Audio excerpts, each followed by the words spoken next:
नमस्कार दोस्तों, मेरे YouTube चैनल हिंदी साहित्य संसार बाई गौरव सिंह में आप सभी लोगों का हार्दिक स्वागत एवं अभिनंदन है। दोस्तों, आज हम लोग हिंदी साहित्य के इतिहास से संबंधित कुछ महत्वपूर्ण प्रश्नों को हल करेंगे। हमारा पहला प्रश्न है, उठ मंदिर के दरवाजे से दौड़ लगा खेतों में कविता किसकी है? तो बहुत ही महत्वपूर्ण कविता है यह, राष्ट्रकवि रामधारी सिंह दिनकर की।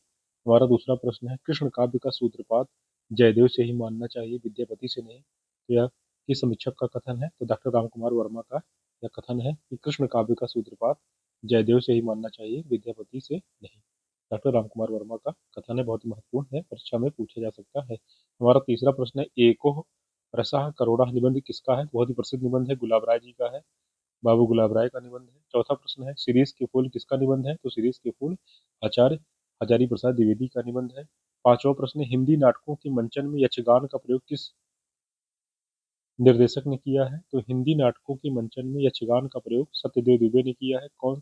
हमारा छठवां प्रश्न है, कौन सी रचना नाट्य काव्य में है? तो अग्निलीन, अंधायुग और एक कंठ बिस्वाई, ये तीनों ही गीत नाट्य में आते हैं। बहुत ही महत्वपूर्ण प्रश्न था। सातवां प्रश्न, कौन से नाटक कालिदास के चरित्र से संबंधित है? तो आठवां सर्ग, जो कि सुरेंद्र वर्मा का है, कंधे पर बैठा था सांप और आषाढ़ का एक दिन, जो कि मोहन राकेश का, इसमें कालिदास एक पात्र है तीनों नाटकों में। आठवां प्रश्न, कौन सा नाटक लाला श्रीनिवास दास का है? तो रणधीर प्रेम मोहिनी, तप्ता स्वनड़ और संयुक्ता स्वयंवर, ये तीनों ही नाटक लाला श्रीनिवास दास का है। नौवां प्रश्न है हमारा, नारी का आकर्षण पुरुष को पुरुष बनाता है, तो उसका आकर्षण नारी का आकर्षण पुरुष को पुरुष बनाता है, तो उसका अपकर्षण उसे गौतम बुद्ध बना देता है। यह संवाद किस नाटक का है? तो लारों के राजहंस मोहन राकेश के नाटक से इसको लिया गया है। हमारा 10वां प्रश्न, कौन से नाटक प्रेमचंद द्वारा रचित है? तो वो खिलाड़ी और प्रेम की वेदी, ये दोनों नाटक हैं। बड़े खिलाड़ी और प्रेम की वेदी, जो दो नाटक हैं, ये प्रेमचंद के द्वारा रचित हैं। हमारा 11वां प्रश्न है, भाषा एक समय है जबकि संगीत के स्वर समुद्र से निकले मोती की तरह प्राकृतिक है, उपरोक्त कथन किसका है? तो यह कथन है डॉक्टर रामस्वरूप चतुर्वेदी का। हमारा 12वां प्रश्न है, छंदों का शास्त्रीय ज्ञान केशवदास को चाहे जितना रहा हो, पर भाषा की लय पर उनका कोई अधिकार नहीं जान पड़ता, यह कथन किसका है? तो डॉक्टर रामस्वरूप चतुर्वेदी का है। हिंदी साहित्य और संवेदना के विकास से इसको लिया गया है।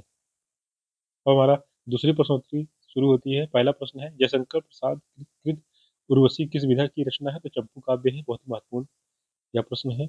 दूसरा प्रश्न है, मैथिली शरण गुप्त की कौन सी रचना है? तो यशोधरा, साकेत, विष्णुप्रिय, ये तीन रचनाएं मैथिली शरण गुप्त की रचनाएं हैं। हमारा तीसरा प्रश्न है, फिर परियों के बच्चों से हम सुबह सीप के पंख पसार, समुद्र तैरते सुचि ज्योत्सना में पकड़ छंद के कर सुकुमार, इन काव्य पंक्तियों के रचनाकार कौन है? तो सुमित्रा नंदन पंत जी हैं।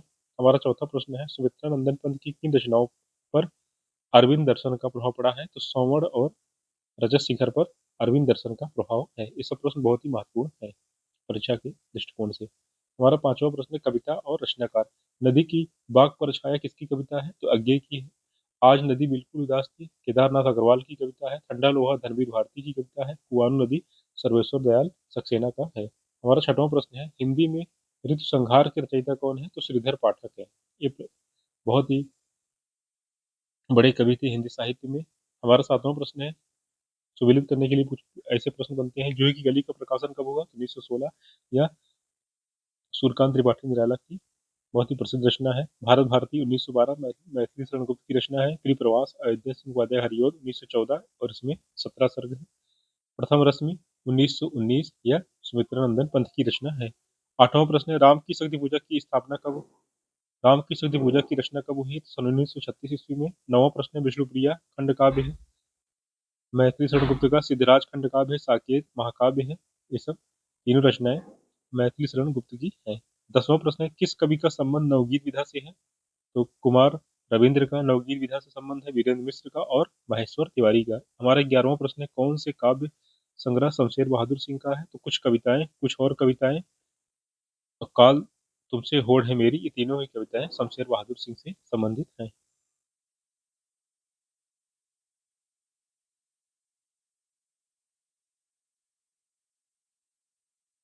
हमारा 12वां प्रश्न है, काव्य पंक्ति कवि। इशारे जिंदगी के अज्ञे की पंक्ति है, बूंद टपकी एक नभ से भवानी प्रसाद मिश्र का, चार ईमानदार कुंवर नारायण का है, और मेरा प्रतिनिधि रघुवीर सहाय का। बहुत ही महत्वपूर्ण पंक्तियां हैं। 13वां प्रश्न है, कुकुर मुत्ता का प्रकाशन वर्ष 1942, यह भी रचना निराला की है। हुंकार 1939 दिनकर की है। भंगदूत 1933 या अज्ञे जी का प्रथम काव्य संग्रह है। प्रेम संगीत 1937 ईस्वी। हमारा 14वां प्रश्न है, काम मंगल से मंडित श्रेय सर्ग इच्छा का है।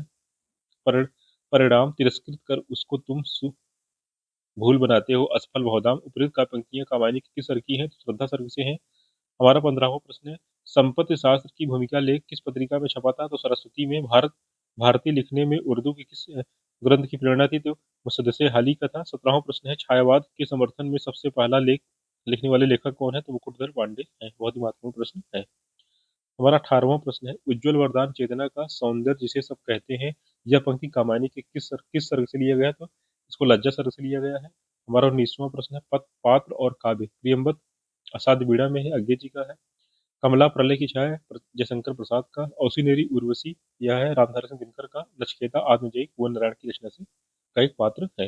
हमारा 20वां प्रश्न है, ईमानदार ईश्वर की अध्यक्षता में ये किसकी कविता है? लीलाधर जगोड़ी की। अबूतर कबूतर उदय प्रकाश का है। आत्महत्या के विरुद्ध रघुवीर सहाय का है। जल सागर श्रीकांत वर्मा का है। 21वां प्रश्न है, पंचवटी किस खंड काव्य है? परिप्रवास महाकाव्य है। पंचवटी जो खंड काव्य है मैथिली शरण गुप्त का है, और परिप्रवास महाकाव्य जो है अयोध्या सिंह उपाध्याय हरिओत का है। एक खंड बिस्वाई काव्य नाटक है, और सियो बावनी या मुक्तक है। 22वां प्रश्न, कौन से सी रचना अग्रदास की है? तो ध्यान मंजरी, कुंडलियां और राम ध्यान मंजरी, ये सब तीन रचनाएं अग्रदास की हैं। कृष्णधारा के कवियों में शामिल है तो नंददास, हरिदास और ध्रुवदास, ये तीनों ही कृष्णधारा के कवियों में शामिल है। तो दोस्तों 23 महत्वपूर्ण प्रश्न आप लोगों को